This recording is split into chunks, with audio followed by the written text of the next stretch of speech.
La cifra de muertos aumentaba minuto a minuto y la gente en el mundo no podía creerlo.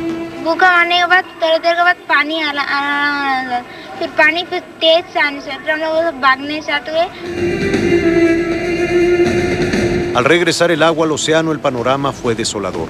Poblaciones devastadas y un número enorme de muertos.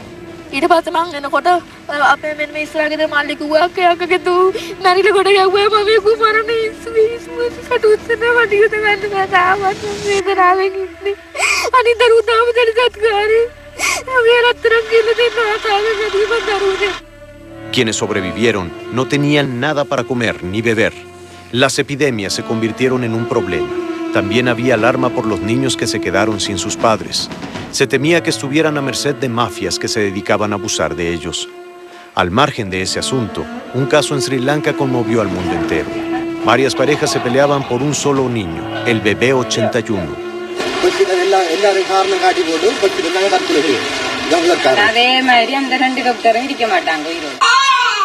Los papás aseguraban que se trataba de su hijo, pero no podía ser de todos.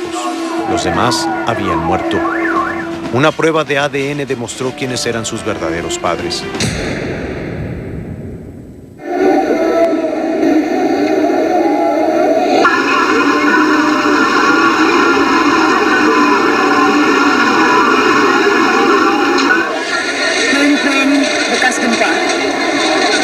En medio de la sorpresa, el mundo reaccionó para ayudar a los afectados por el tsunami. Hubo errores, como el del presidente Bush, que minimizó el problema y quiso darle salida con un paquete económico ridículo. En medio del debate por la guerra en Irak, quedó mal parado y tuvo que corregir. Mandó una flota militar a la zona y pidió a los expresidentes Bush y Clinton que recaudaran ayuda. México también envió 2 buques de la Marina al área de desastre. El mundo no podía ser el mismo después del tsunami. De inmediato se habló de la necesidad de tener sistemas de alerta temprana en las zonas costeras donde existe riesgo de tsunami, entre ellas la de México.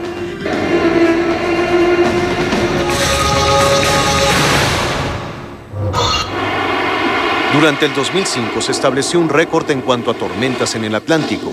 Hubo 27, a las que se les asignó nombre, algo sin precedente.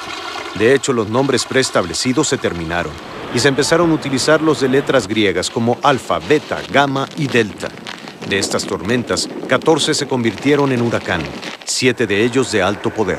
Para resaltar la magnitud de esta temporada de huracanes, hay que decir que el promedio de los últimos 40 años solo hubo 10 u 11 tormentas, de las que solo 6 se volvieron huracán. Mientras que, como decíamos, en este 2005 hubo 26 tormentas y 14 se convirtieron en huracán. Una amenaza se formó en el oeste del Caribe a finales de septiembre. Se convirtió en la tormenta tropical Stan y tocó las costas de Yucatán el 2 de octubre. Perdió fuerza, pero al entrar en las aguas del Golfo, recobró su impulso y se convirtió en huracán antes de lanzarse contra las costas de Veracruz el 4 de octubre. Sus vientos eran de 80 millas por hora, pero venía acompañado de lluvias torrenciales que no solo afectaron territorio veracruzano, también Puebla, Tabasco, Oaxaca, Hidalgo, Chiapas y varios países centroamericanos. El fenómeno atravesó el país con una lentitud desesperante y su paso dejó una impresionante huella de destrucción. Las lluvias sobre la sierra de Chiapas provocaron que el río Coatán se desbordara en Tapachula. Su poder fue devastador.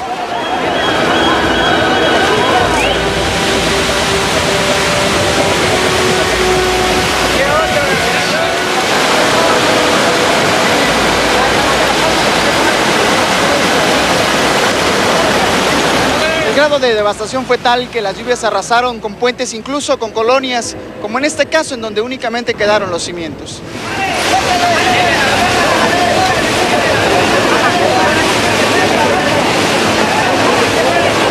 De mi familia, ¿dónde estaba? ¿Estaban del otro lado? Sí, estaban del otro lado. Ya cuando vine ya no pude pasar.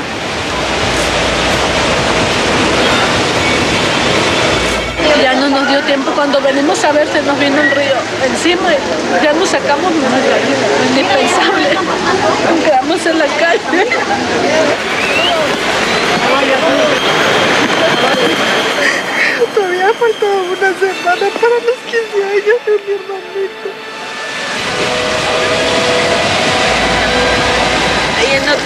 casas de agua. Vivimos en la otra cuadra y todo se inundó. ¿Perdieron todo? Sí. ¿Qué profundidad? Todo perdimos.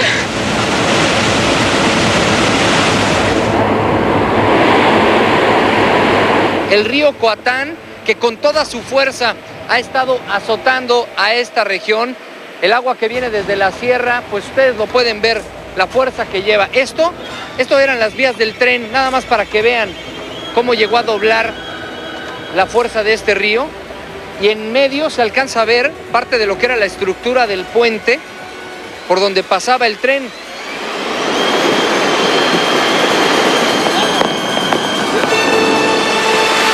La gente estaba desesperada.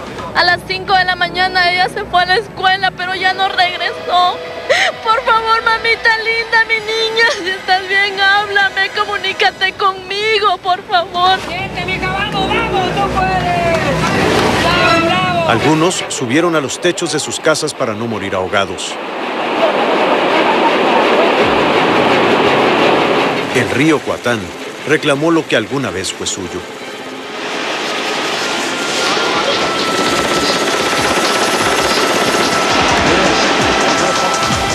Lo que hizo fue recobrar su cauce original y acabó con las casas que jamás debieron levantarse en su lecho.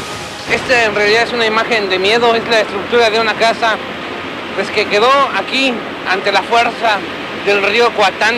Y todavía si nos vamos hasta el otro lado vemos a gente que está atrapada, que no ha podido salir de su comunidad, de sus colonias, y pues que están incomunicadas y que no tienen alimento. El drama se extendió a otras zonas de Chiapas.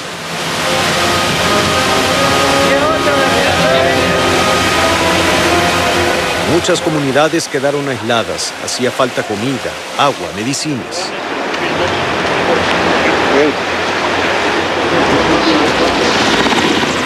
Para colmo, seguía lloviendo. Una verdadera desgracia el que el clima no nos permita llegar hasta ahí. Hay muchísima gente que necesita ayuda en Motocintla, que necesita estas cajas de ayuda. Contenta por llegar a casa y triste por la alegría de que la gente desafortunadamente se quedó y no sé cuándo va a llegar la ayuda para ellos. Nuestro estado ha sido el más hermoso, ahora es el más destruido. La gente me pregunta cómo podemos estar en un trabajo tan difícil. Cuando uno ve estos rostros que han salido de la dificultad, de veras da gusto. Da gusto seguir trabajando en esto.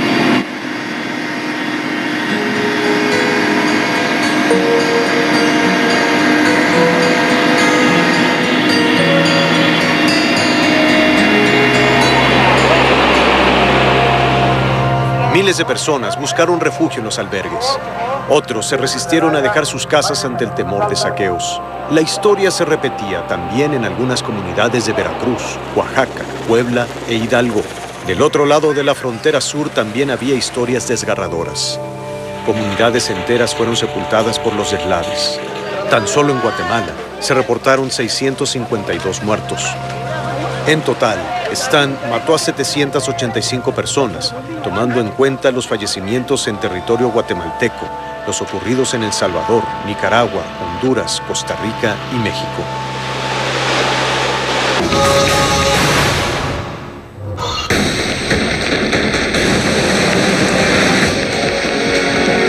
Así amanece en Cancún. Son las 7 de la mañana.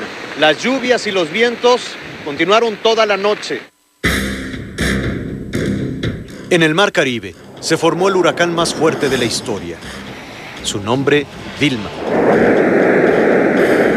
Se especuló que avanzaría hacia Cuba y la Florida en Estados Unidos, pero el monstruo cambió de dirección y en su mira estaba la península de Yucatán. Mientras avanzaba, crecía la incertidumbre. En las costas de Quintana Roo ya se presentía lo que sucedería. Conductores, desalojen el área, desalojen el estacionamiento, por favor. Por su seguridad se les pide que desalojen el área. Y los vientos de Vilma se empiezan a sentir ya de manera importante. Esta es una de las principales avenidas en Cancún y la fuerza del viento ha derribado ya algunos árboles y letreros. Vilma bajó a categoría 4 y el 21 de octubre tocó tierra en Cozumel. La coladera que se está tapando y se están inundando los apartamentos. No estamos escapando. En Cancún, Las avenidas se convirtieron en furiosos ríos. Esto es hoy Cancún, en su principal avenida, golpeado por el huracán Vilma. Postes y árboles no resistieron el viento. La marejada subía de intensidad. La noche del huracán fue muy difícil en cualquier albergue. Donde está el domo, podrán observar que se está destruyendo. Ya no nos queda nada de techo. Estos nos están exponiendo proyectiles. O lo que vivió la tripulación de un barco que fue arrastrado a una playa.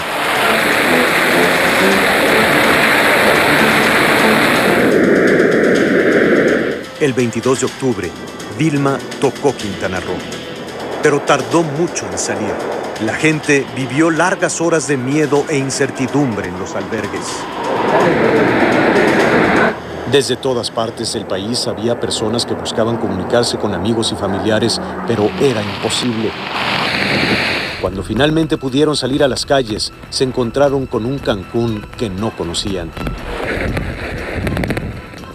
Primero, unos cuantos quisieron sacar provecho de la desgracia e iniciaron una ola de saqueos.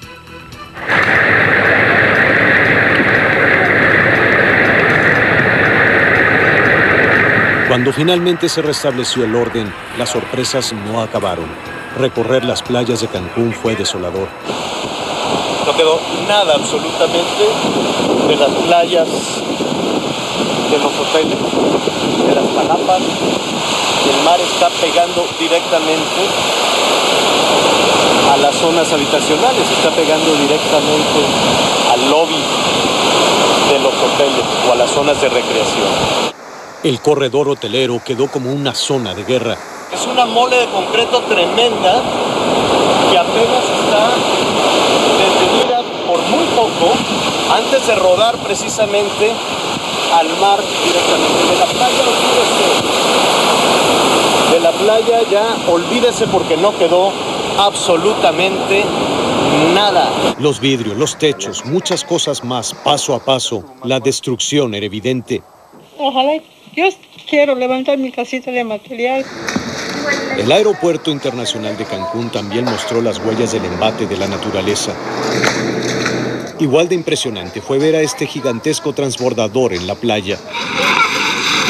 Y las hogueras en medio de la noche, en las que la gente pretendía cuidarse de los saqueadores. Que aguanten ahí, el que se aparezcan, no los quiebra, que no los quebramos.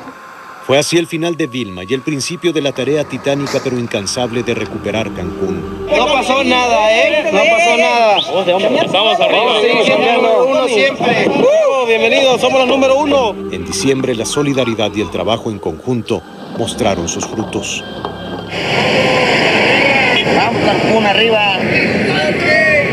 Arriba, señores. Pero la zona hotelera, el pueblo, la gente y los turistas quedaron marcados para siempre por Vilma. Estados Unidos también vivió un año muy dramático por los huracanes.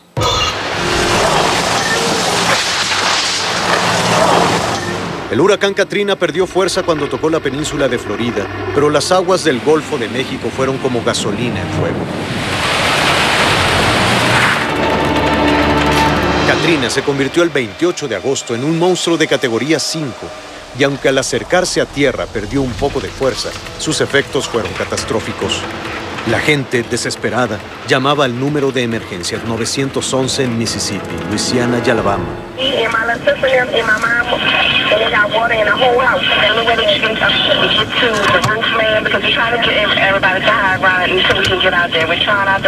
Pero nada podía hacerse durante el paso del huracán.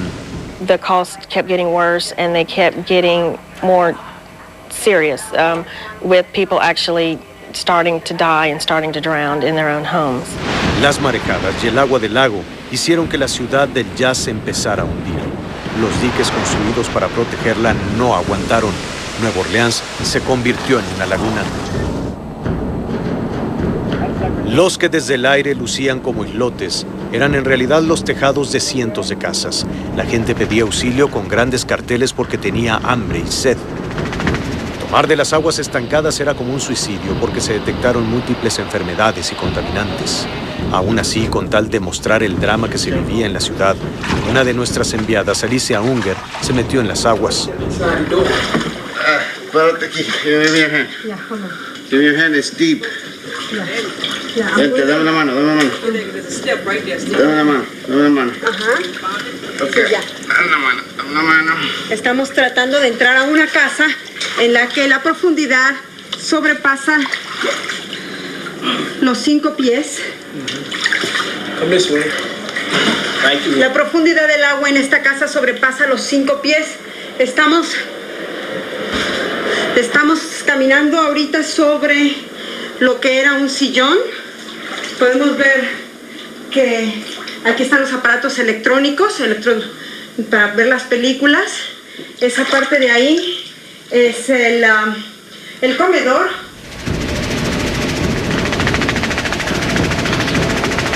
Ante el tamaño del desastre, la Guardia Costera empezó a rescatar gente por el único medio posible, los helicópteros.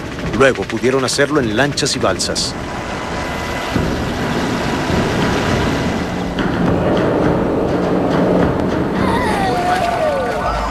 All the way to the roof, and water came and had just opened up, divided. Who was at your house with you? My wife. Where is she now? Can't find her body. She gone. You can't find your wife? Oh, she told me. She told me. I tried. I hold her hand tight as I could, and she told me, "You can't hold me." She said, "Take care of the kids and the grandkids and my kids." What's your wife's name in case we can put this out there? Tony Jackson. Okay, and what's your name? Hardy Jackson. Where are you guys going? We ain't got nowhere to go, nowhere I'm going. I'm lost. That's all I had. That's all I had. Miles de personas fueron llevadas al centro de convenciones de la ciudad, donde esperaban ser desalojados, pero nada sucedía.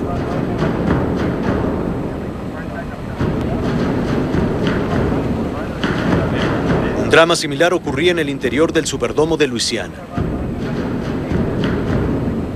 De forma paralela, turbas saqueaban tiendas y comercios en las áreas menos afectadas de Nueva Orleans. Para empeorar aún más las cosas, bandas de gente armada atacaban a tiros a policías y a la Guardia Nacional.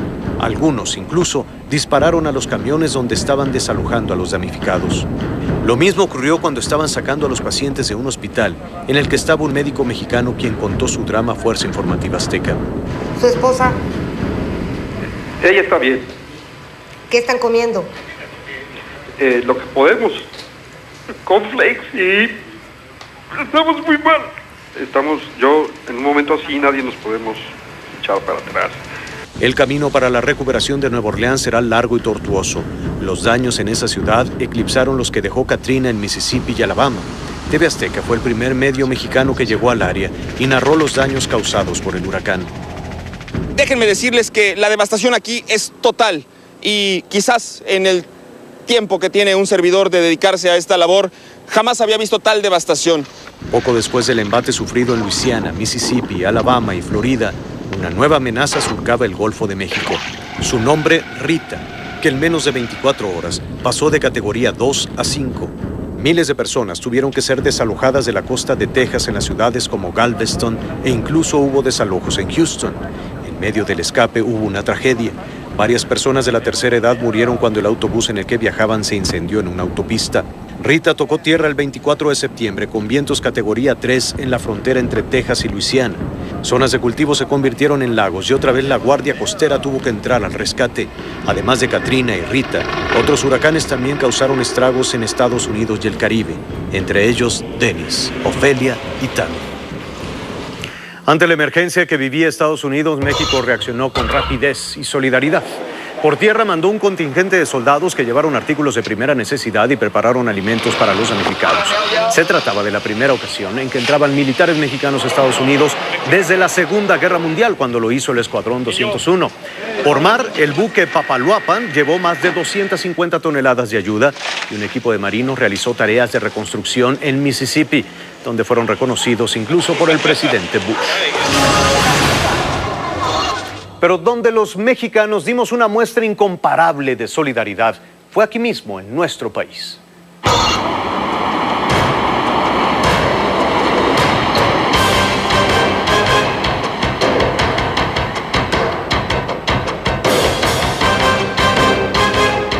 Imposible no conmoverse con el dolor y la destrucción generadas por los huracanes Stan y Dylan. Los afectados necesitaban agua limpia, comida, medicinas, ropa. Todo el país sabía que se tenía que actuar y rápido. Simplemente no había tiempo que perder. 7:42 de la mañana, que no se le haga tarde para ayudar. Tenemos un centro de acopio aquí en las instalaciones de Televisión Azteca, Periférico Sur 4121. Es tiempo de ayudar. Juntos podemos ayudar a muchas vidas. TV Azteca también se movilizó con rapidez. Su programación se interrumpió para informar minuto a minuto de lo que sucedía en las zonas de desastre. Además, al saber que la gente quería colaborar, se convirtió en receptora de ayuda y planeó su distribución entre las personas que lo necesitaban. Porque todos somos hermanos, porque hay que ayudar, porque estamos aquí para esto. Artistas y conductores se pusieron a contestar teléfonos para orientar a la gente sobre la forma en que podían sumarse al gran esfuerzo. También se dio confianza a quienes en ocasiones dudaban en donar algo, porque no sabían si efectivamente llegaría a los damnificados. La respuesta fue impresionante. Que vengan y que estén mejor, que todo se solucione, ya que uno no puede ir allá con ellos. Largas filas de vehículos se formaron frente a las instalaciones de TV Azteca. La ayuda no paraba de fluir. Era algo verdaderamente conmovedor. En las puertas de las instalaciones de la Cusco hay una gran cantidad de despensas que van llenas de amor y de cariño hacia México. Amor por México que los mexicanos están enviando hacia las zonas devastadas. Gente que estiraba su gasto para donar parte de su despensa a la gente necesitada de Quintana Roo y el sureste. Otros centros de acopio, ubicados principalmente en centros educativos, también se abarrotaron. Después vino la tarea titánica de llevar la ayuda.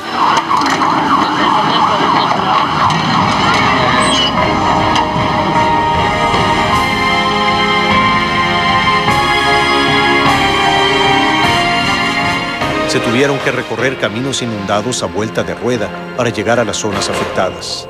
Para evitar esta odisea también se utilizaron barcos.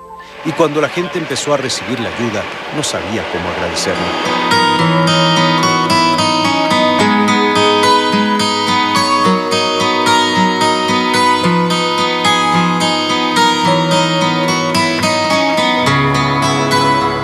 ¿Qué le parece esta ayuda que le están dando?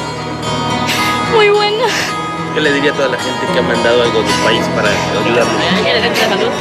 Les agradezco porque en verdad lo estamos necesitando. Nosotros nos quedamos sin casa. Muchísimas gracias por todo lo que nos está dando. Y una niña desnutrida que tengo que le va a hacer muy bien lo que le van a dar. Quiero agradecer a la sociedad mexicana por sumar, por unirse, por aportar, por confiar en nosotros como un vehículo seguro para hacer llegar sus gestos de solidaridad con quien hoy más lo necesita. Es tiempo de ayudar. Juntos podemos ayudar a muchas vidas. Tus manos y las mías, un puente construirán. Alma con alma, una cadena vamos a formar. Ahora o nunca. A finales de este 2005 hicimos una encuesta sobre lo que la gente consideraba que fue lo mejor del año. De forma abrumadora, la solidaridad mostrada ante el impacto de los huracanes fue calificada como la mejor noticia del año, por arriba de momentos que fueron muy gratos para los mexicanos. Será muy difícil olvidar cómo actuó la sociedad, y eso da confianza de la unión que puede haber cuando se enfrentan momentos amargos.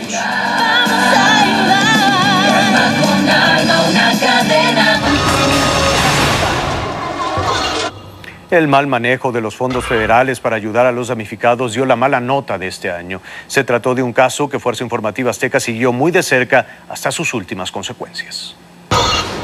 El gabinete del presidente Fox ha sufrido 43 modificaciones. El 24 de noviembre pasado se incluyó en esa lista de cambios el nombre de Carmen Segura Rangel, la ex coordinadora general de Protección Civil de la Secretaría de Gobernación. En las últimas semanas, el tema de las irregularidades ha provocado que diversos intereses sometan a una constante descalificación al Fonden y a una servidora ante la opinión pública. Ese día la funcionaria fue inhabilitada por la Secretaría de la Función Pública tras las presuntas irregularidades con recursos del Fondo Nacional de Desastres. De acuerdo a la decisión de la Función Pública, los próximos 10 años, Carmen Segura Rangel no podrá ocupar ningún cargo en la administración pública y además se le impuso una multa de 1.773.000 pesos.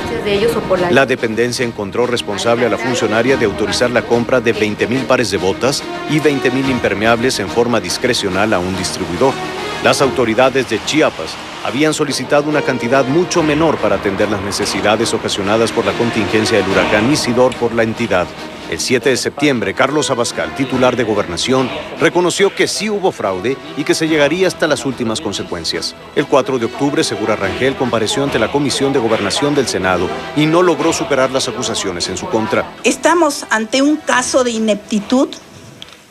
¿O lo que me parecería muy improbable, eso? ¿O se trata de una abierta corrupción? Yo he sido la primera en exigir que se castigue a quien o quienes resulten responsables. Yo no desconfío de su honorabilidad. Yo la puedo presumir igual que todos nosotros. Pero por el amor de Dios, díganos qué pasa. Un mes después, el Senado presentó una demanda ante la Auditoría Superior de la Federación. Un cálculo hecho por Fuerza Informativa Azteca hablaba en su momento de que los malos manejos alcanzaban una cifra superior a los 9 millones de pesos. Una cantidad que sería suficiente para abastecer 10 kilos de frijol a 61,000 familias afectadas por los huracanes Stan y Vilma. Sin embargo, Carmen Segura rechazó las acusaciones. En la sede nacional del PAN obtuvo respaldo y refugio. Ahí clamaba su inocencia.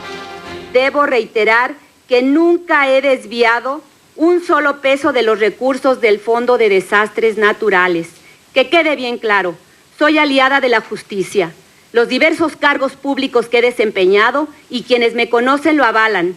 Por eso es que continuaré aportando todos los elementos que a mí correspondan para que quienes desviaron recursos públicos reciban su justo castigo. Días después, la PGR reveló la existencia de una averiguación de tipo penal contra quien resulte responsable por las irregularidades en la aplicación de recursos del Fondo de Desastres Naturales. ¡México! ¡México! El 1 de abril entró en acción en Arizona el grupo cazamigrantes conocido como Minuteman Project. El grupo de vigilantes estaba integrado, entre otros, por exmilitares y no cuenta con el apoyo de la patrulla fronteriza. El príncipe Rainiero de Mónaco murió el 6 de abril luego de una larga agonía. Durante su vida, fue el cimiento del actual auge económico del Principado. Impulsó los casinos y estuvo casado con Grace Kelly. El juzgado sexto de distrito en materia de procesos penales dictó el 9 de abril el auto de libertad al ex coordinador de giras presidenciales de la República, Nahum Acosta Lugo. El 9 de abril se casaron el príncipe Carlos y su pareja por muchos años, Camila Parker Bowles. En la ceremonia destacó la ausencia de la reina Isabel II.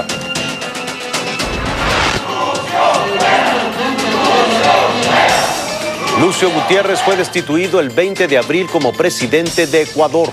Se le acusó de abandono del cargo en medio de una insurrección popular. Hoy día terminó la dictadura. En su lugar se nombró Alfredo Palacio. El 26 de abril murió el escritor paraguayo Augusto Roa Bastos, quien ganó el Premio Cervantes de Literatura en 1989. La presidencia anunció el 27 de abril la renuncia a Rafael Macedo de la Concha a la Procuraduría General de la República. Como encargado de despacho quedó Daniel Cabeza de Vaca. José Miguel Insulza fue nombrado el 2 de mayo secretario general de la Organización de Estados Americanos, la OEA. El chileno se impuso al secretario de Relaciones Exteriores de México, Luis Ernesto Herbés. El 14 de mayo escapó de una cárcel en la Ciudad de México el narcotraficante guatemalteco Otto Roberto Herrera, lo que puso en alerta roja a las autoridades de ese país centroamericano. El 21 de mayo, Guillermo Arriaga ganó la Palma de Oro al mejor guión en el Festival de Cine de Cannes. Arriaga se hizo acreedor al premio por el guión de la película Las Tres Muertes de Melquiades Ochoa, que fue dirigida por Tommy Lee Jones. El referéndum sobre la nueva Constitución Europea fue derrotado en Francia el 29 de mayo, lo que abrió la puerta para que el proyecto fuera aplazado. Un accidente automovilístico acabó el 5 de junio con la vida del político mexicano Adolfo Aguilar Sincer, quien fue senador y secretario de Relaciones Exteriores. El 6 de junio murió la actriz estadounidense Anne Bancroft. Sus películas más recordadas son The Miracle Worker, por la que ganó un Oscar, y El Graduado, donde interpreta a la famosa señora Robinson. El 14 de junio, Michael Jackson fue declarado inocente de 10 delitos, entre ellos el de abuso sexual contra menores. La decisión resultó polémica, pero los seguidores del cantante celebraron el dictamen. Es tiempo de hacer una pausa, pero no se vaya. Hay más que compartir con ustedes. Estos son los hechos del 2005. Volvemos inmediatamente.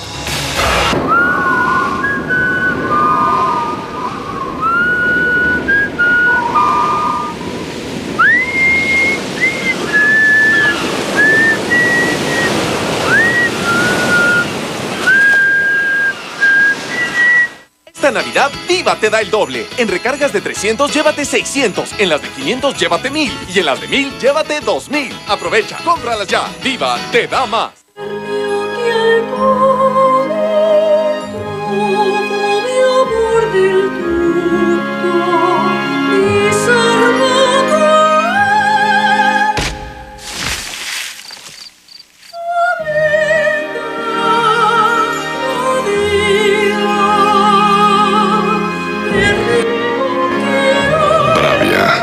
Mejora la alta definición. Sony. Nivada. El tiempo solo es un pretexto. ¿Sabías que el agua correcta puede ayudar a la mejor nutrición de tu bebé? Por eso creamos la nueva agua Gerber. Facilita la asimilación de nutrientes de los alimentos que le das. Carísimo. No, Marchanta. Mire nada más que horrible. Ándele, deme 1 kilo, pero que sea 1 kilo, no como su vecino, que los da de 800 gramos. Gracias, Marchanta. Oiga, me dio mal el cambio. Ay, ¿cómo va a ser? Le digo que me lo dio mal, cuéntele.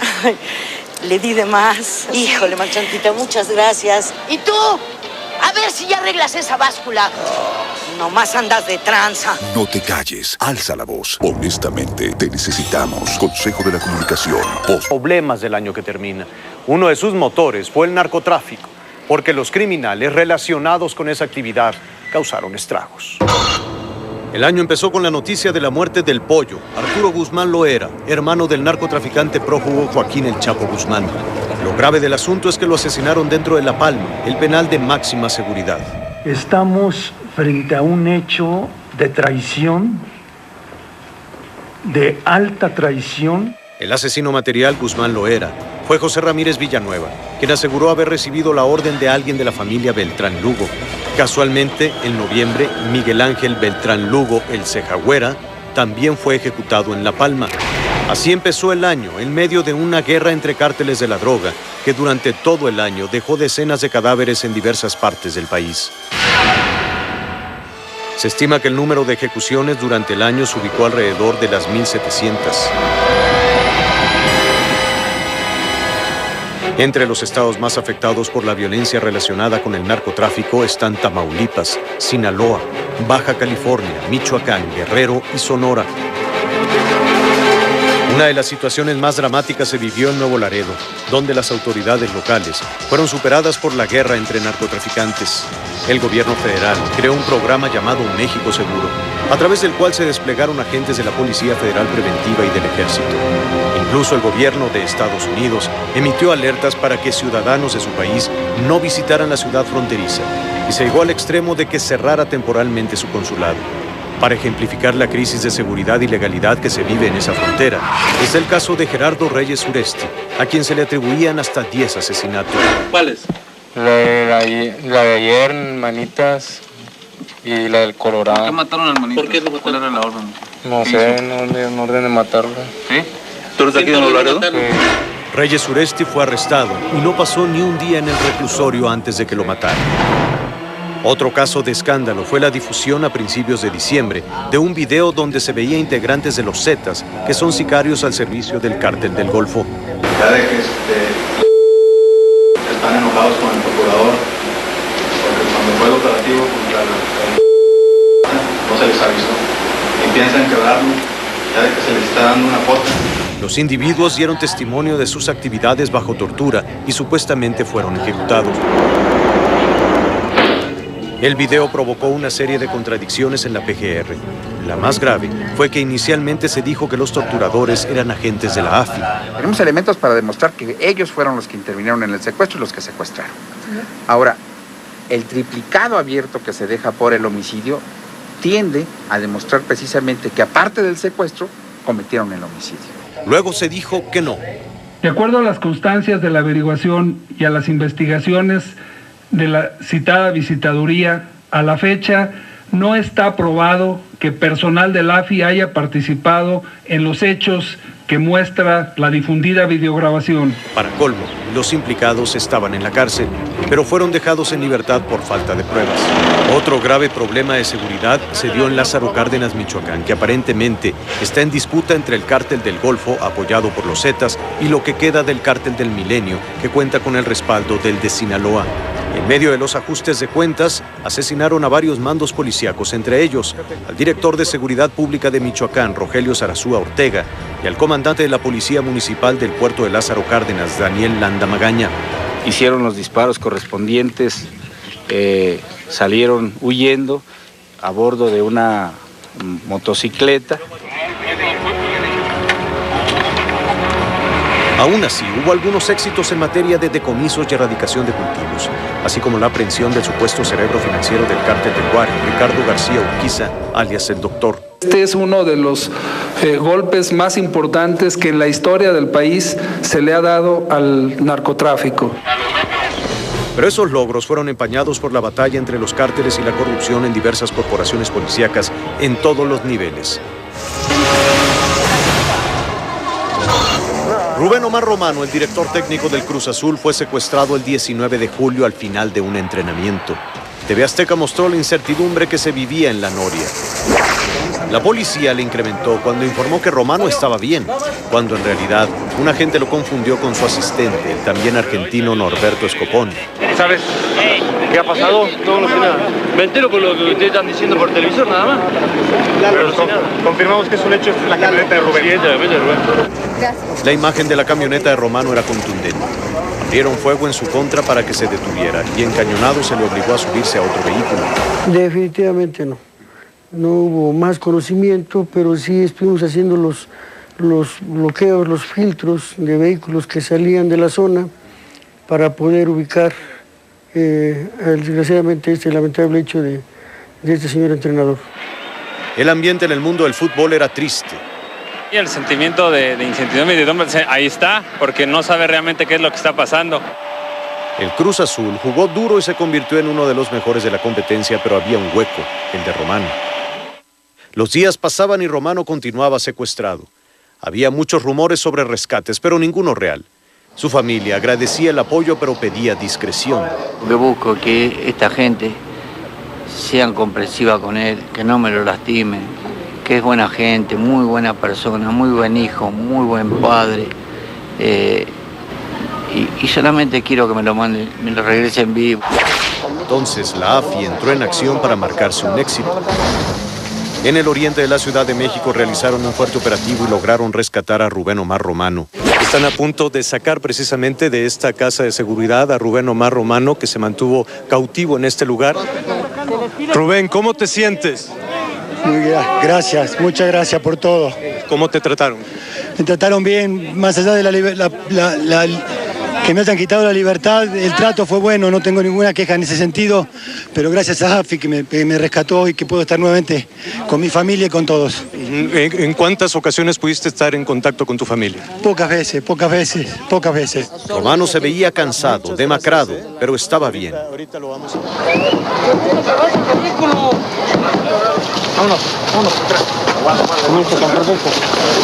Así terminaron 64 días de cautiverio. Romano dijo que lo trataron bien, pero uno de los secuestradores reveló el peligro por el que pasó. No iban a mutilar. A ver, cuéntame, ¿quién? ¿Cómo fue? ¿Por qué? La persona que hacía las llamadas. Le iban a mutilar. ¿Por qué lo iban a mutilar? ¿Qué le iban a mutilar? Un dedo. Atrás del secuestro estaba José Luis Canchola, quien orquestó el plagio con todo y que estaba detenido en una cárcel del Distrito Federal. Para recuperarse, Rubén Omar Romano necesitaba una gran dosis de fútbol. Su recepción en el Estadio Azul fue inolvidable.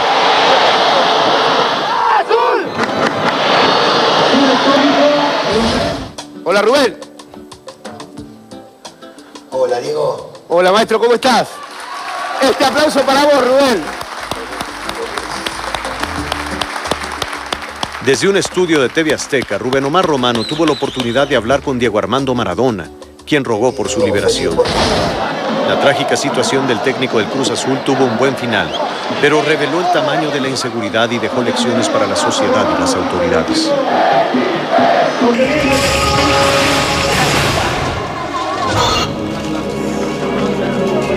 Lo esperaban por la mañana en el penal de máxima seguridad de La Palma.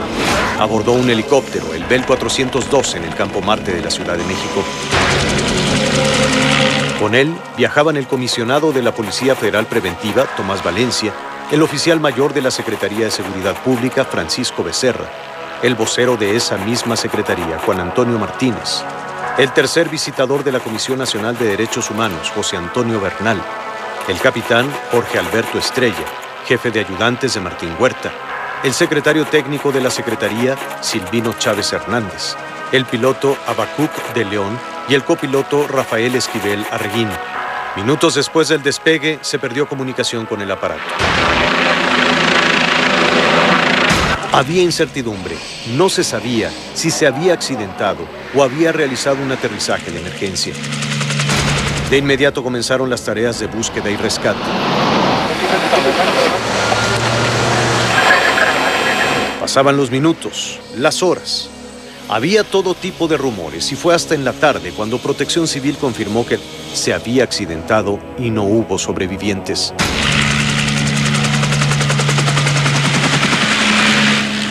La información era dolorosa y quedó plenamente confirmada cuando habló el presidente Fox, quien era amigo cercano de Martín Huerta. Yo he perdido además a un colaborador, pero sobre todo a un amigo entrañable. Ramón, descansen en paz. Las autoridades descartaron que el helicóptero hubiera sido atacado o que se desplomó por algún tipo de sabotaje. Las únicas dudas las generó la Comisión Nacional de Derechos Humanos, que informó que su visitador había recibido amenazas del narcotraficante Osiel Cárdenas. Hubo molestias, porque según Rubén Aguilar, esa información fue dada a conocer cuando el helicóptero ya se había desplomado. Aún así, se mantuvo la versión del accidente, que luego fue confirmada por los peritajes. A ver, canadita.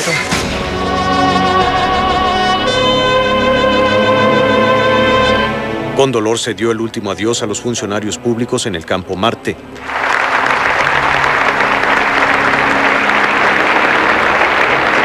Aunque hubo un entredicho final porque 2 de los ataúdes estaban vacíos. Finalmente, el amargo episodio fue asimilado. ¿Te conviertes en madre? El 28 de abril, la actriz Mariana Levy circulaba con su familia por las calles de las Lomas de Chapultepec en la Ciudad de México.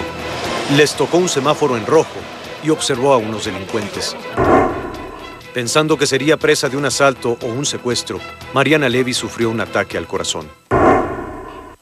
De inmediato la llevaron al hospital pediátrico, pero fue inútil. Es un caso en el cual hay una muerte natural y probablemente sea por un infarto. Esto lo va a determinar los médicos de la familia.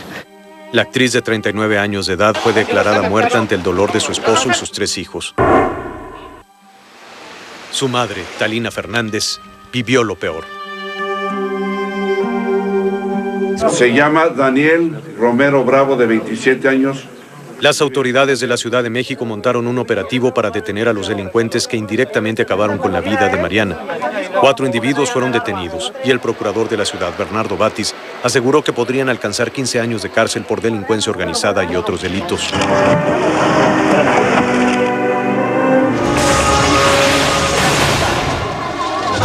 El tema de la inseguridad es uno de los que más nos preocupa a los mexicanos. TV Azteca realizó una encuesta para conocer qué es lo que espera usted el año entrante en este asunto en particular, la seguridad.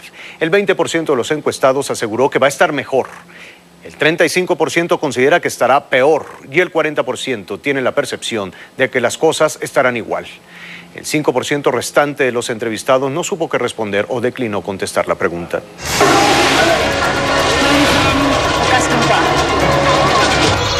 Donde los cuerpos de seguridad no se dan abasto es en Irak, y eso incluye al ejército más poderoso del mundo.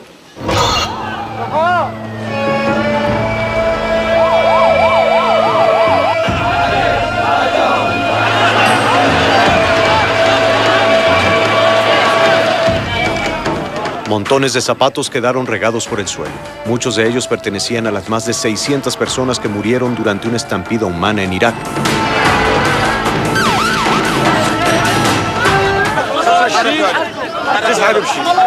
Resulta que en medio de una procesión religiosa realizada en agosto, se corrió el rumor de que habría un atentado. La gente trató desesperadamente de salvar la vida y cientos de personas fueron aplastadas. Ese es el triste panorama en un país donde la gente puede morir por el terror.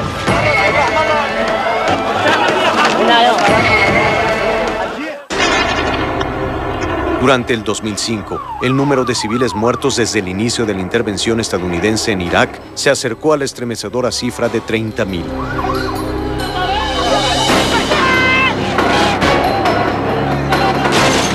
Mientras tanto, las bajas militares de la alianza encabezada por Estados Unidos superó las 2.300. Los atentados no paran.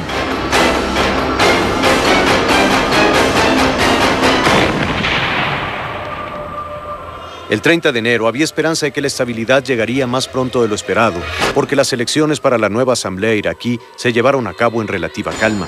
También el juicio contra Saddam Hussein abría espacio para la justicia. Pero las cosas no van tan rápido como podrían desear los estrategas de Washington. Siguen explotando bombas al paso de convoys estadounidenses. Continúan los ataques contra retenes y bases militares.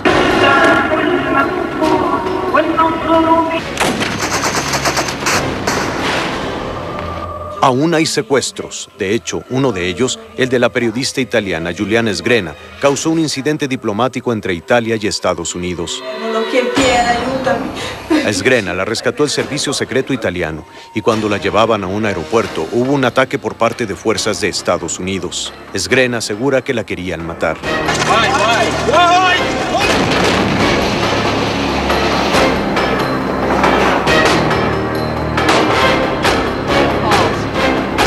A ese clima de violencia hay que agregar las crecientes fricciones entre grupos sunitas y chiitas, los que podrían acabar con los sueños de un Irak democrático.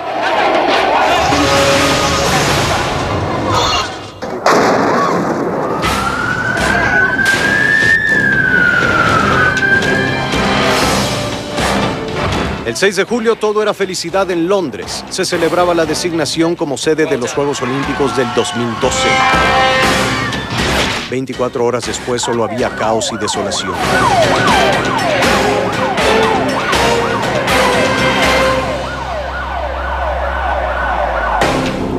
Julio 7. 4 explosiones paralizaron el sistema de transporte de Londres durante las horas pico de la mañana. A las 8 de la mañana con 50 minutos detonaron 3 bombas con una diferencia de 50 segundos entre sí, en 3 vagones del metro londinense. Un cuarto artefacto se activó en uno de los autobuses emblemáticos de Londres. El cuádruple ataque, ejecutado por un comando de 4 suicidas, dejó 56 muertos y 700 heridos. Fue el acto de terrorismo más sangriento en el Reino Unido desde que murieron 270 personas en el atentado de Lockerbie en Escocia en 1988. Se considera que detrás de ellos estuvo la mano de organizaciones paramilitares islámicas con sede en el Reino Unido. La bandera en el Palacio de Buckingham ondeó a media asta en señal de duelo. En palabras del primer ministro Tony Blair, los bombazos pretendían desatar el pánico entre los británicos. Sin embargo, Londres no se dobló, recobró su normalidad. Así respondió ante el derramamiento de sangre. Tan solo 3 semanas después, el 21 de julio, una segunda serie de 4 explosiones sacudió el metro y un autobús de Londres. Aunque en esta ocasión solo los detonadores de las bombas explotaron. No hubo víctimas mortales. El único herido registrado resultó ser un enfermo de asma. 24 horas después, sí hubo una víctima. Se trataba de un joven migrante de origen brasileño que murió a manos de 3 policías de Scotland Yard. Los uniformados confundieron a la víctima con un terrorista. Le dispararon en 8 ocasiones. Claro, ele deu 5 tiros de queima-roupa. Isso foi um tiro no nosso coração também. Charles de Meneses murió en medio de una paranoia desatada por el temor a más ataques. Su familia y el gobierno brasileño exigieron explicaciones. Hoy se sabe que la justicia británica podría procesar a los policías. Tragedy, the Metropolitan Police accepts the full responsibility for this, and to the family I can only express our deep regrets.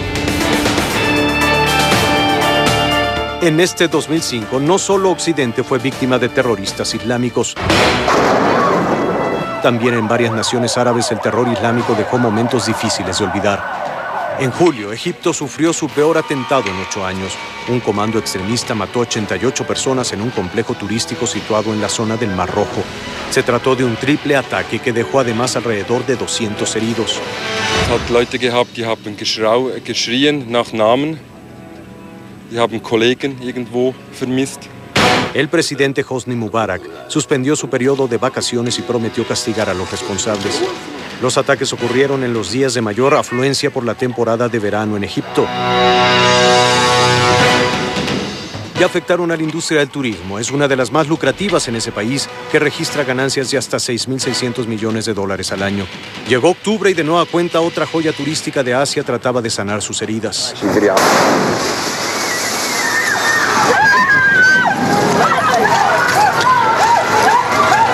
Otra vez, la isla de Bali estuvo en la mira de atacantes suicidas. 3 detonaciones. En un abrir y cerrar de ojos hubo 26 muertos y 170 heridos.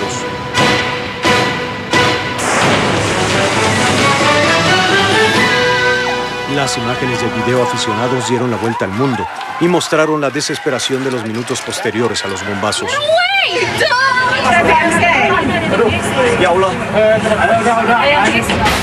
Todos los indicios señalaron a la organización terrorista Jemaah Islamiyah, responsable en octubre del 2002 del peor atentado en la historia de Indonesia que mató más de 200 personas.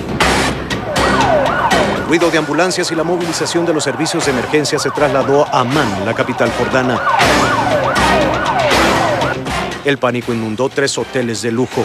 Las detonaciones, detrás de las cuales estuvo el brazo iraquí de Al-Qaeda, dejaron 67 muertos y 115 lesionados. La misma ciudad, Amán, ha sido descrita como una puerta de paso para occidentales hacia Bagdad, lo que para los especialistas representó una conexión entre los atentados y la guerra de Irak.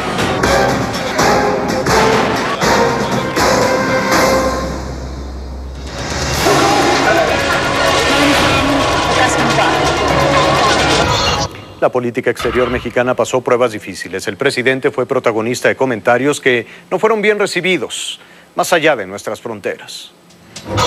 El 13 de mayo, el mandatario arremetía con dureza hacia una ley antimigrante aprobada por el Congreso de Estados Unidos. El documento contemplaba la autorización de fondos para la construcción de un muro en la frontera común y requisitos más drásticos para el otorgamiento de una licencia de conducir a los migrantes. Fox no dudó en calificar la legislación como negativa y ejemplo de retroceso. En Puerto Vallarta, el presidente aprovechó para destacar la importancia de la mano de obra mexicana en Estados Unidos. Esas palabras llegaron hasta Washington, donde no hicieron gracia. El vocero del Departamento de Estado, Richard Boucher, las definió como insensibles e inapropiadas. Sin embargo, el presidente Fox rehusó disculparse. Corrían los primeros días del mes de julio y un timbre postal con la figura de la caricatura de Memín Pingüín ocasionó una inusitada polémica entre funcionarios de los gobiernos de México y Estados Unidos. La Casa Blanca dijo que las estampillas emitidas por el Servicio de Correos mexicano no tenían lugar en el mundo actual y no dudó en considerarlas racistas. Activistas afroamericanos como el predicador Jesse Jackson calificaron las características del personaje como un estereotipo negativo. El canciller mexicano Luis Ernesto Derbez negó que la emisión de 750,000 estampillas con la figura de Memín Pingüín tengan un carácter racista e incluso calificó de ignorantes de la cultura mexicana a quienes expresan esa opinión. Me parece que es una falta total de conocimiento de nuestra cultura, me parece que es una falta total de respeto a nuestra cultura que algunas personas estén haciendo de esto un tema que no corresponde a la realidad. La polémica sirvió para relanzar con éxito la historieta que dio vida al personaje. En ese mismo mes, el gobierno español echó por tierra el anuncio del canciller Luis Ernesto Derbez sobre un acuerdo migratorio. En palabras del secretario de Relaciones Exteriores, esa firma permitiría a 400,000 trabajadores mexicanos ir a trabajar a España cada año. Sin embargo, el ministro ibérico del Trabajo, Jesús Caldera, negó avances sustanciales en el tema, y mucho menos una fecha para un acuerdo. El mes de noviembre fue un punto clave en la diplomacia mexicana. Todo inició en la Cuarta Cumbre de las Américas en Mar del Plata, Argentina. El presidente Fox defendió a capa y espada la integración del Mercosur, un bloque económico que uniría prácticamente las economías de todo el continente. La cumbre fue un fracaso, en la que los integrantes del bloque latinoamericano quedaron divididos. Por un lado, y a favor del libre comercio, México, Canadá y Estados Unidos. Por otro, Argentina, Brasil y Venezuela. Pero fue el presidente venezolano, Hugo Chávez, el que puso el dedo en la llaga. Calificó al presidente Fox como un cachorro del imperio. Qué triste que un presidente de un pueblo como el pueblo mexicano se preste a ser un cachorro del imperio. La respuesta del gobierno mexicano fue enérgica. Enviamos el día de ayer una nota diplomática de protesta formal al gobierno de Venezuela indicando que si en 24 horas no teníamos como respuesta una disculpa a lo dicho el día de ayer por el presidente Chávez, México tomaría medidas concretas, indicando que como medidas concretas sería la solicitud de retiro de su embajador y el retiro de nuestro embajador para dejar a nivel de encargados de negocios la relación bilateral diplomática entre nuestros países. Pero hasta el día de hoy no ha sido escuchada. A través de la Cancillería, la administración foxista exigió una disculpa y llamó a cuentas al embajador de Venezuela en México, Vladimir Villegas. En el encuentro no hubo explicaciones, mucho menos disculpas. Y antes de que México pudiera hacer cualquier otro movimiento, el gobierno de Hugo Chávez retiró a su embajador de territorio nacional. A la Cancillería mexicana no le quedó de otra más que responder de la misma manera y regresó a su embajador Enrique Manuel Loaesa y Tobar. Hasta hoy, el gobierno del presidente Fox sigue esperando disculpas del gobierno de Hugo Chávez. Pero sigo siendo Chávez. Este 2005 se va, y con él 3 hechos que hicieron difícil la relación de México con Estados Unidos. El primero fue la declaratoria de emergencia en 8 condados de Arizona y Nuevo México por la violencia y la inseguridad en la frontera del lado mexicano. Después, por la respuesta del presidente Fox, que cuestionó al gobierno de Estados Unidos por la falta de acciones para combatir el consumo y tráfico de drogas en su territorio.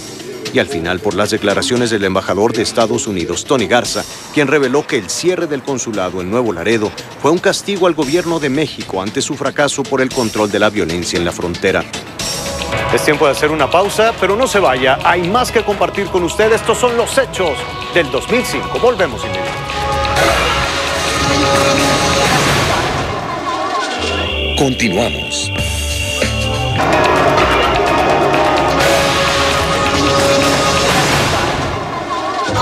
La política mexicana vivirá momentos cruciales en los siguientes meses. El calendario electoral tendrá su cita más importante el 2 de julio próximo, con el proceso electoral más competitivo que el país recuerde. Estos son algunos de los protagonistas rumbo a la elección presidencial. El año en materia política inició con el nacimiento de un nuevo partido. El 29 de enero, militantes del Sindicato Nacional de Maestros anunciaron la creación de Nueva Alianza. De inmediato se dijo que este organismo sería el brazo político del Bester Gordillo. Manuel Espino. Marzo fue un mes decisivo para el Partido Acción Nacional. El día 5, los 384 consejeros panistas eligieron a Manuel Espino como nuevo presidente de ese partido. Y se requiere una disposición total a hacerle frente a lo que venga. Espino tiene el reto de mantener al PAN en el poder, aunque las elecciones para gobernador, su partido las ha perdido de todas. En el PRD también hubo cambios. Sin pena ni gloria, Leonel Cota asumió la dirigencia nacional de ese partido. Abril fue el mes del desafuero. El viernes 1, la sección instructora procedió en contra del todavía jefe de gobierno del Distrito Federal. La PGR lo acusó de abuso de autoridad al violar la orden de un juez en el caso de El Encino. Solo diré que no he violado la ley, que jamás he actuado en contra de la justicia y nunca ha sido mi intención hacerle mal a nadie. Para el día 7, la Cámara de Diputados se convirtió en jurado de procedencia y aprobó el desafuero del perredista con 360 votos a favor. Un día después, López Obrador dejó la jefatura de gobierno y comenzó a ofrecer su tradicional conferencia de prensa en el Parque. Para el miércoles 20, la PGR anunció que el tabasqueño enfrentaría su proceso en libertad. Junio fue un mes de renuncias en el gabinete presidencial. El miércoles 1, Santiago Krill anunció su retirada de la Secretaría de Gobernación para buscar la precandidatura del PAN a la presidencia de la República. Hoy, 1 de junio, anuncio formalmente mi decisión de postularme para ser el candidato de mi partido. Lo sustituyó Carlos Abascal, quien era secretario del Trabajo. Julio también fue un mes de definiciones. En el PRD, Cuauhtémoc Cárdenas anunciaba que no tenía intenciones de ir por una cuarta candidatura a la presidencia de la República. También en el PAN hubo definiciones. El exgobernador de Chihuahua, Francisco Barrio, declinó contender por la candidatura presidencial. De desigualdad, tenemos primero... Julio se fue con una renuncia. López Obrador dejó la jefatura de gobierno en manos de Alejandro Encinas. El tabasqueño, que decía que lo dieran por muerto, revivió y anunció que iría por la presidencia de la República. Les pido su apoyo. Agosto parecía ser un buen mes para el PRI. Arturo Montiel fue elegido como precandidato del grupo Todos Unidos contra Madrazo, mejor conocido como el Tucón. Pero en otro frente, la guerra intestina entre Roberto Madrazo y el Bester Gordillo amenazaba con la ruptura de ese partido. Luego de una sesión de 12 horas, el Consejo Político Nacional del PRI eligió a Mariano Palacios Alcocer como su presidente, lo que provocó la ira de el Bester Gordillo, quien renunció al cargo y acudió a los tribunales electorales para hacer valer sus derechos como militante. Otro que quería hacer valer sus derechos era Jorge Castañeda. El ex canciller recibió en agosto un rotundo no de la Suprema Corte de Justicia, luego de que interpuso un recurso para poder registrarse como candidato independiente a las elecciones presidenciales. Y en el PRI, el lunes 10 de octubre, fue el día negro para Arturo Montiel. Se dio a conocer que los hijos del exgobernador del Estado de México habían hecho depósitos bancarios por más de 35 millones de pesos. He tomado la decisión de no continuar en la contienda de mi partido para elegir a su candidato presidencial. Esta es la determinación más difícil de mi vida. 3 días después, en la última elección interna del PAN, Felipe Calderón le dio la estocada final a Santiago Krill. Mi querido Felipe, ya eres el candidato del PAN. Ya eres el abanderado de todos. El primer acto de Calderón como candidato electo del PAN fue reunirse en privado con la polémica el Bester Gordillo. El Partido Revolucionario Institucional. A medida que el año se consumía, también se iban definiendo los asuntos políticos. En el PRI, luego de un enfrentamiento verbal entre Roberto Madrazo y el Bester Gordillo, la Comisión de Justicia Partidaria determinó suspender los derechos políticos de la maestra y está a un paso de la expulsión definitiva de su partido. Daré la batalla por la legalidad en el PRI. Solo los delincuentes temen a los tribunales y a la justicia. Lo malo no es acudir a los jueces, sino violar la ley. Al mismo tiempo, se siguen cerrando las puertas para el ex canciller Jorge Castañeda. Luego de una resolución de la Comisión Interamericana de Derechos Humanos, el IFE fue tajante al decir que en México no existe la figura del candidato independiente. Buenos días. Buen día, señor. Llegó diciembre y con él las tomas de protesta de los 3 principales candidatos a la presidencia de la República. ¡Sí, protesto! ¡Sí, protesto! ¡Sí, protesto!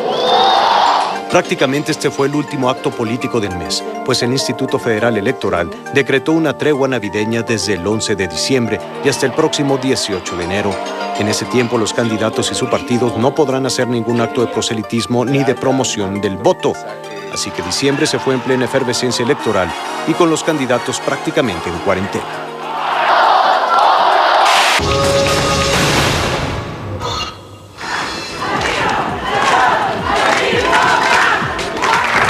El 2005 significó para los mexicanos el 5º año de gobierno de Vicente Fox. También el 2005 representa el inicio de sus últimos 12 meses al frente del destino del país.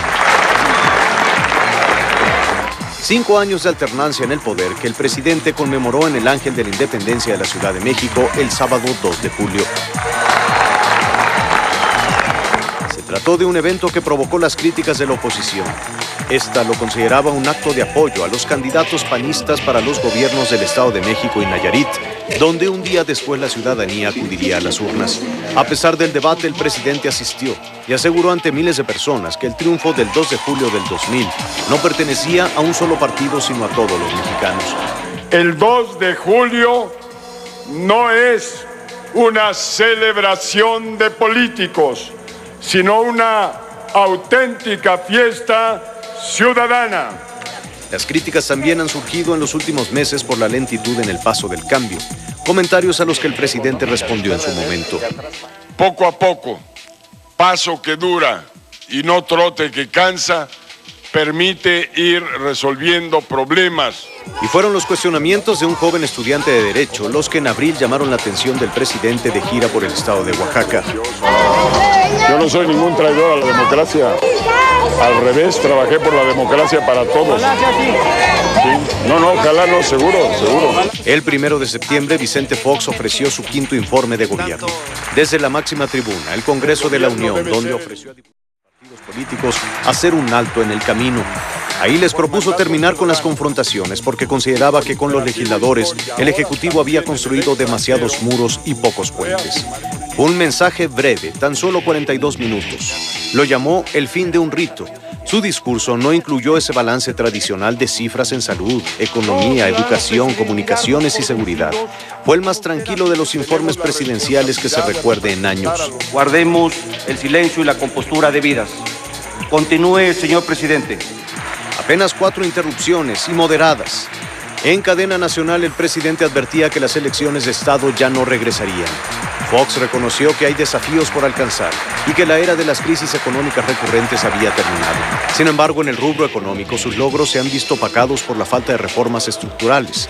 En palabras de analistas, el Seguro Popular es un gran logro, lo mismo que la reducción de la pobreza extrema en las zonas rurales, el programa Oportunidades y el de vivienda. Y la educación básica recibió un gran apoyo gracias al programa Enciclomedia. Uno de los fantasmas que le sigue los pasos ha sido la falta de acuerdos migratorios con Estados Unidos. Construcción de muros, el estar reforzando más y más los sistemas de seguridad, el estar violando más y más derechos humanos o derechos laborales, no va a proteger a la economía de Estados Unidos. Lo que el presidente Fox sí logró en materia migratoria es que los mexicanos residentes en el exterior podrán votar para las elecciones del 2006 a través del sufragio postal. El presidente Vicente Fox inició el pasado 1 de diciembre su 6º y último año en el poder. Y ese día, los Pinos definieron las 5 prioridades en el 2006.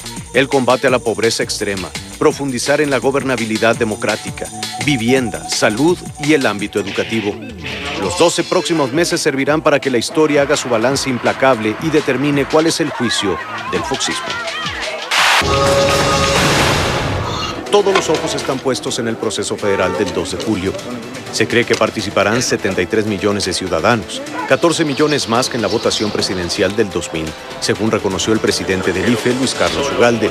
En la votación del 12 de julio no solo está en juego la presidencia de la República, también se van a elegir senadores, 64 de mayoría relativa, 32 de primera minoría y también 32 de representación proporcional.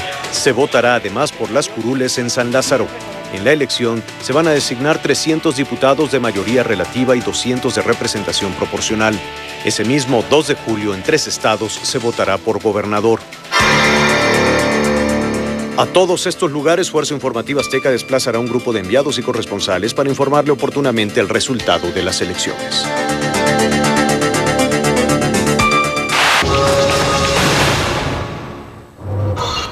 Este año, en materia de números, se acabó el optimismo en las metas de crecimiento de la economía. Sin embargo, la estabilidad macroeconómica fue uno de los grandes logros de la administración federal. Este 2005, los bolsillos de los mexicanos no se llenaron. Las bolsas del mandado siguieron cargando prácticamente lo mismo. Los salarios casi no se movieron y el empleo registró un tímido repunte. Las metas de crecimiento siempre fueron a la baja. Del optimismo pasamos al realismo. Solo un aumento del 3% y nada más. Como saben, el crecimiento no ha sido lo que hubiéramos deseado. y ese crecimiento insatisfactorio, insuficiente para los requerimientos de empleo, de salarios que tiene la economía mexicana, podría haber sido mayor. Se crearon poco más de 750,000 nuevos empleos, cuando la demanda anual es de 1,5 millones. Los salarios aumentaron en promedio 4.5%. El 2005 también fue un gran año para la estabilidad macroeconómica. Las reservas internacionales superaron la cifra histórica de 66,917 millones de dólares. Las remesas superaron los 16,000 millones de dólares. Las divisas por concepto de turismo superaron los 12,000 millones de dólares. La inflación estuvo por arriba de las expectativas, pero se mantuvo abajo del 5%. La mezcla mexicana de petróleo alcanzó una cifra nunca antes vista, $52.77 el barril.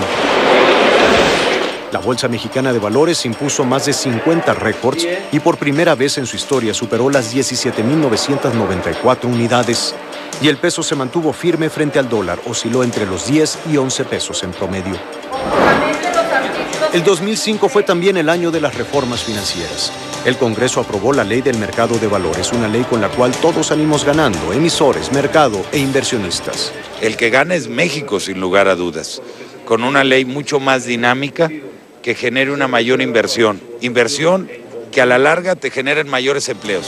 Los legisladores también aprobaron el nuevo régimen fiscal de Pemex, también histórico, más de 20,000 millones de pesos libres para la petrolera más endeudada del mundo. Sin embargo, el dinero no se irá para infraestructura ni para mantenimiento, sino para amortiguar su asfixiante deuda. Lo que la OCDE puede hacer consenso. El 2005 fue también un año de nombramientos. José Ángel Gurría se convirtió en el primer mexicano en ser elegido para ocupar la presidencia del llamado, por mucho tiempo, el Club de los Países Ricos. El ex canciller y ex secretario de Hacienda fue designado secretario general de la Organización para la Cooperación y el Desarrollo Económico y entrará en funciones el año entrante. 2005, un año más de espera. Las tan llevadas y traídas reformas estructurales siguieron esperando el sueño de los justos. Ni la energética, ni la fiscal, ni la laboral. México seguirá creciendo, sí, pero muy lentamente, muy por debajo de su potencial. Seguirán los bolsillos medio vacíos o medio llenos. Las bolsas no cargarán de más y el sueldo para lo que alcance.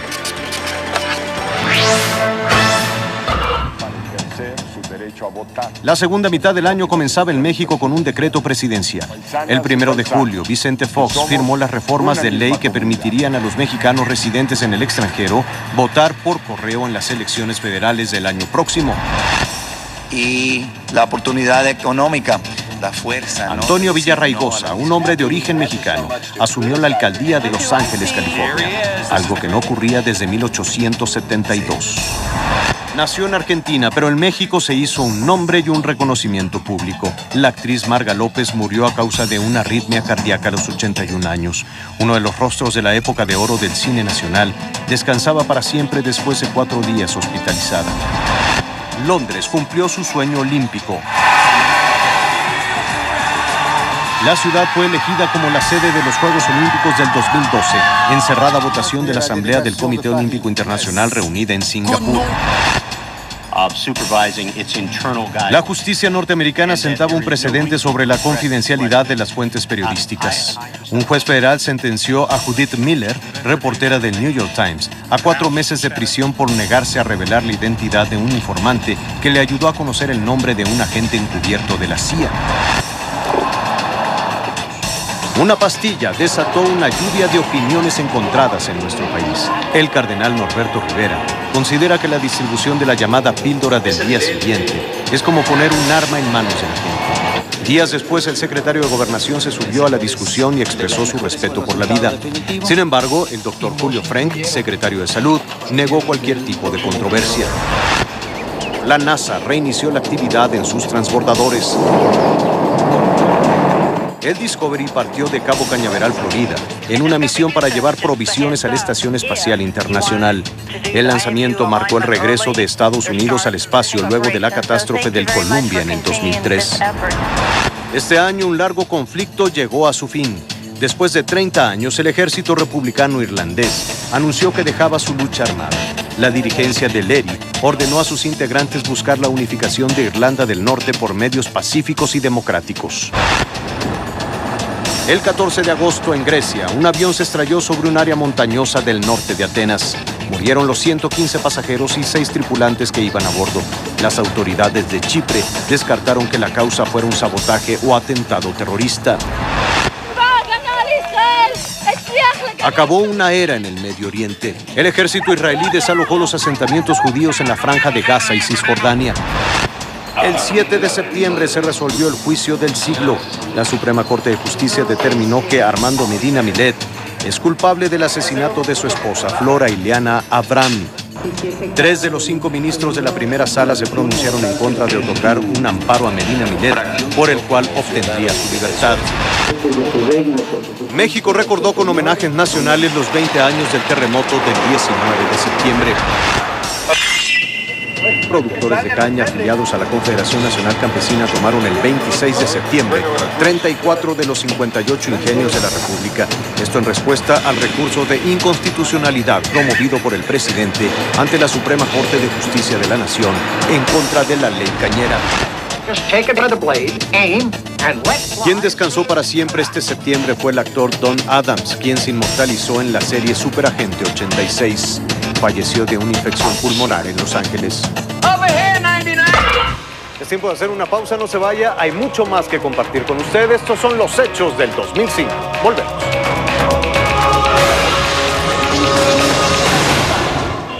Continuamos. Este sábado, comparte con TV Azteca la esperanza de 12 campanadas. Especial fin de año. Celebra con nosotros la llegada de un nuevo año lleno de ilusión. Sábado, 11 de la noche, Azteca 13.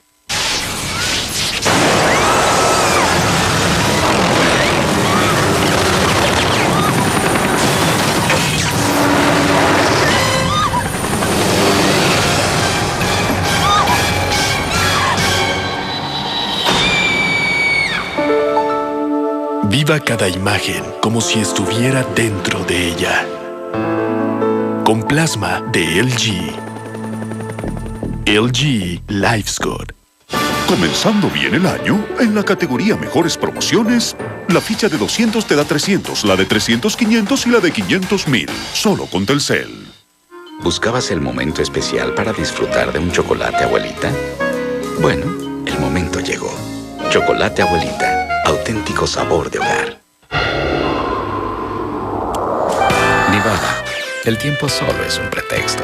Envía la palabra Energizer más los últimos 4 dígitos de tu ticket y tu respuesta de cómo le pararías un gol a Kikín al 33555 o manda un empaque con tus datos al apartado postal. Energizer, tu energía te lleva al mundial. Fama. Música. Glamour. Éxito. Este domingo 8, prepárate para vibrar con tu familia en el espectáculo más emocionante. Desafío de Estrellas. Decide quién es el mejor. 8 de enero, gran estreno. Mira qué horas, ¿eh? ¿Qué horas? ¿Qué horas? El efecto de Glade Clip-On Sport. Mira, Patricia, Es inexplicable. mi puchungo. Sus aromas naturales crean un ambiente agradable que se expande por todo tu auto y es regulable. Ponle a tu coche tu toque personal. Impuntual. Con el nuevo Clip-On Sport de Glade. Comadre, no llego por los niños, voy hasta la central por los boletos de autobús. No, comadre, cómprelos aquí en Electra, al mismo precio y más cerca. ¿De veras, comadre? Y con Boleto Express, su viaje puede ser gratis. Ahora con Boleto Express, compra tus boletos de Grupo Senda y Grupo Estrella Blanca. Pregúntale a tu vendedor. Boleto Express, tus boletos como de rayo. Este año en la categoría Mejores Equipos al Mejor Precio, Amigo Kit desde 349 pesos, solo con Telcel. The Don Giovanni Collection. Time to Dream. Raymond Weil, Geneva. Villa del Voto, Armando Casillas jugaba básquetbol con sus amigos. Oye, Armando, ya voy a sacar mi credencial para votar. Ahora voy a poder hacer muchos trámites. Identificarme, sacar mi licencia, Pero tu credencial para votar no solo sirve para identificarte y hacer trámites. Con tu credencial para votar tienes el poder de elegir a tus representantes y decidir el rumbo del país. Vámonos. Si cumples 18 años hasta el 2 de julio, inscríbete hoy mismo y vive la democracia. IFE. Ya te dije que me voy a ir de aquí. Voy a estar muy pendiente de que no le hagas daño a Dan. Tú lejos, todos tranquilos y asunto terminado, ¿no? Que tengas buen viaje. Hizo un buen trabajo, doctora. Favor con favor se paga, ¿no cree? ¿Qué es lo que quiere? Necesito a alguien que me haga un trabajito. Déjelo en mis manos. Machos, Azteca 13. Todo comenzó como un sueño, en el que algunas mujeres nos hemos unido junto con las otras para contar nuestras historias. Con cada programa de Lo que callamos las mujeres, he encontrado una mujer maravillosa. Estoy muy orgullosa de poder hacer este trabajo. Gracias. Ya son 5 años de romper el silencio. Se dice fácil, ¿no?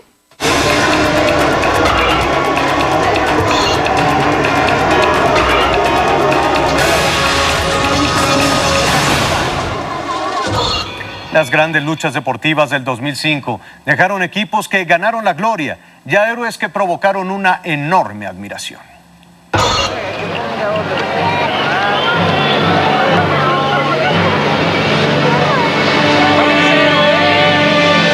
Honor a quien honor merece. Puede haber muchas polémicas en el deporte, pero al final el campeón es el campeón.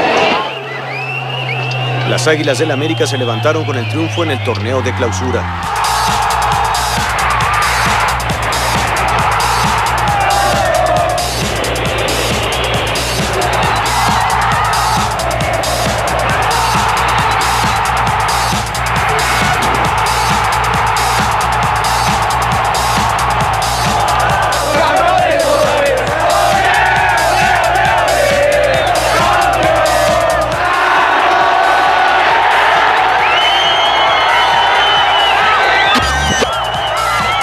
Mientras que en el de apertura ganaron los Diablos Rojos en Toluca.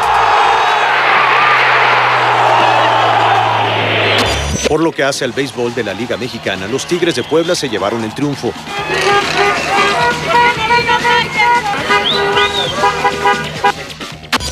Y en el fútbol americano colegial, los campeones fueron los Borregos Salvajes del TEC de Monterrey.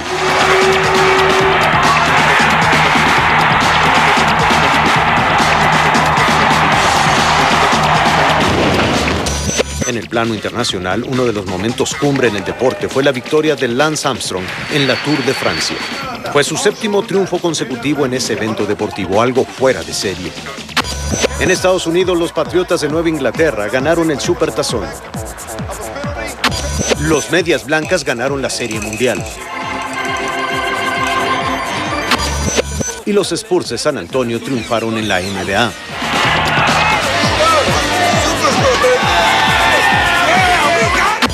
Por lo que hace al fútbol internacional, el Liverpool ganó la Champions League. En España, el Barcelona ganó la Liga.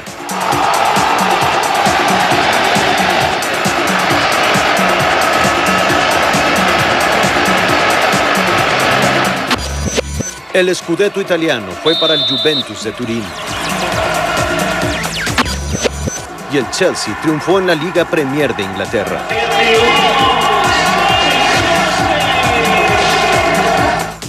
El 2005 fue el año en el que México hizo historia en la cancha de fútbol y fue posible gracias al talento de un grupo de jóvenes que jugó como solo los grandes saben hacerlo. Su demostración y capacidad les bastó para proclamarse campeones indiscutibles en el Mundial de FIFA para menores de 18 años. La selección sub-17 dominó con una ejecución de fantasía a todos los rivales que enfrentó.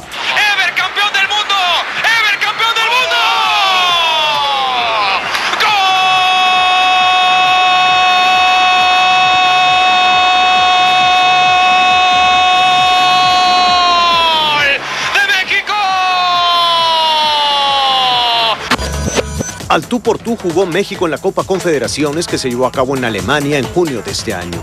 La selección mayor pasó una prueba importante y no defraudó su participación. Más allá de todas estas historias, preguntamos a la gente cuál era su héroe deportivo. Y de acuerdo con una encuesta realizada en las 32 ciudades más importantes del país, el 39% de los consultados eligió a Ana Gabriela Guevara.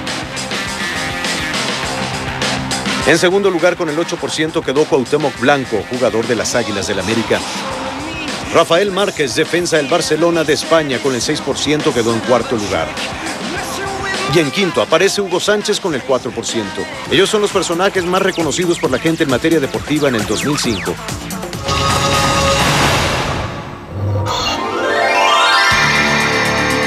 Queríamos saber quiénes eran los hombres y mujeres más populares en el 2005 y realizamos una encuesta. Pensamos que algún deportista o un actor podría quedar en la cima de la lista de los varones, pero no ocurrió así. El hombre más estimado durante el año es Juan Pablo II. En esta ocasión, el reconocimiento es un homenaje al trabajo de muchos años al frente de la Iglesia Católica.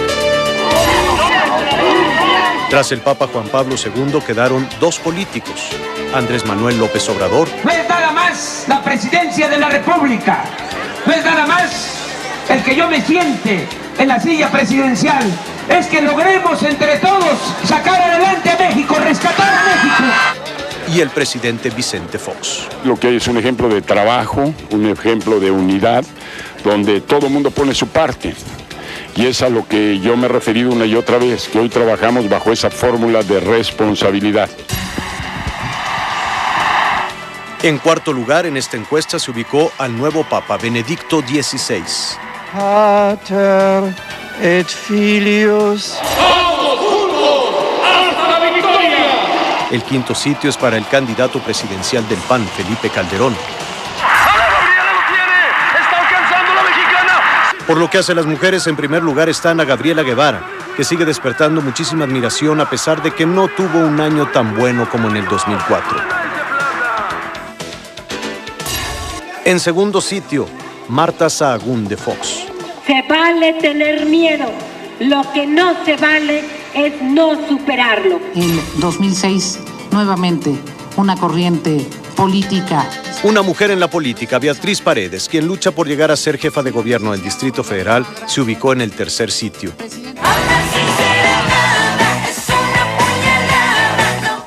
La cantante Thalía en el cuarto. Se necesita la organización de la gente. Y Rigoberta Menchú en el quinto. Por cierto, no quisimos quedarnos con las ganas de saber quiénes eran el lado contrario, los personajes más impopulares del año. En cuanto a los hombres, la consulta arroja que el personaje más impopular del año es el presidente Bush. Y entre las mujeres, Elba Ester Gordillo. El primer día de octubre asesinaron a 5 mexicanos en casas rodantes en el estado norteamericano de Georgia. Los migrantes fueron víctimas de un robo a manos de ladrones afroamericanos. El 4 de octubre, Fernando Flores asumió el cargo de director general del Seguro Social. Sustituye a Santiago Levy, quien renunció al cargo por diferencias con el presidente Fox. El 13 de octubre, un comando islámico armado lanzó una serie de ataques simultáneos contra las fuerzas de seguridad del aeropuerto y el ejército en Nalchik, ciudad del Cáucaso ruso. La emboscada y enfrentamientos dejó por lo menos 83 muertos. Se conjuró el viernes 14 de octubre la huelga en el Instituto Mexicano del Seguro Social.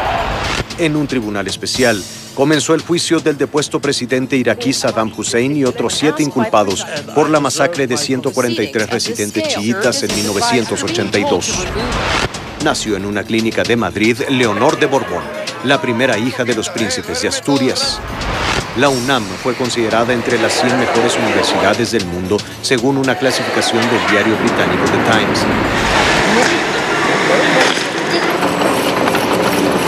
Estalló una serie de disturbios raciales en suburbios de la periferia de París. Europa lanzó su primer misión espacial a Marte. El 9 de noviembre, autoridades migratorias estadounidenses detuvieron en la ciudad de Houston al empresario Javier Moreno Valle. El 21 de noviembre, y con un estadio Jalisco prácticamente lleno, se realizó la ceremonia religiosa para la beatificación de 13 mártires mexicanos.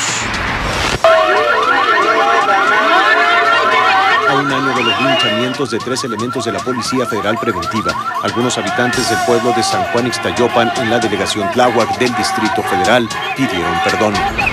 El 29 de noviembre, en Ottawa, la Cámara de los Comunes de Canadá aprobó una moción de censura que provocó la caída del gobierno liberal minoritario de Paul Martin y la realización de elecciones anticipadas. Cintra vendió el 100% de las acciones de Mexicana de Aviación al Grupo Posadas y decidió quedarse con Aeroméxico. En Francia, una mujer fue sometida a un trasplante de rostro. El 2 de diciembre designaron al escritor poblano Sergio Pitol Premio Cervantes de Literatura 2005. 4 días después, por lo menos 119 personas murieron al estrellarse un avión militar iraní contra un edificio en un área residencial de sureste de Teherán, la capital de Irán. En el aeropuerto de Miami, un pasajero que dijo tener una bomba en su equipaje de mano fue abatido por un agente federal aéreo. Esta es la primera ocasión en que esto ocurre desde el reforzamiento de la seguridad en terminales aéreas de Estados Unidos. México. El 9 de diciembre la suerte le sonrió a México. Irán, Angola y Portugal son las selecciones nacionales que le tocaron al Tri en el sorteo para la Copa del Mundo Alemania 2006. México hace realidad la abolición de la pena de muerte. El presidente Vicente Fox anunció la publicación del decreto de reforma en la que la pena de muerte quedó abolida en México.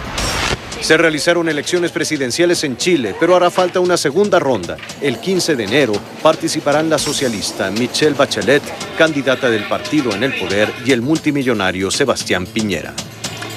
Hasta aquí este programa especial con los acontecimientos más importantes, los hechos que conformaron este año que concluye. Un año que nos llevó a recorrer miles de kilómetros, un largo camino para acercarlo a usted, a los lugares donde hubo una historia que compartir. Hasta aquí entonces nuestra revisión de los últimos 12 meses, pero la historia no termina, los hechos no concluyen. Habrá más en el 2006, una agenda que compartir con usted. Y para darle los detalles, además de un mundo en constante movimiento, de un país en transformación. Yo soy Javier Alatorre y a nombre de Fuerza Informativa Azteca le agradecemos el habernos acompañado a lo largo de este año y le deseamos de todo corazón un muy feliz 2006. Buenas noches.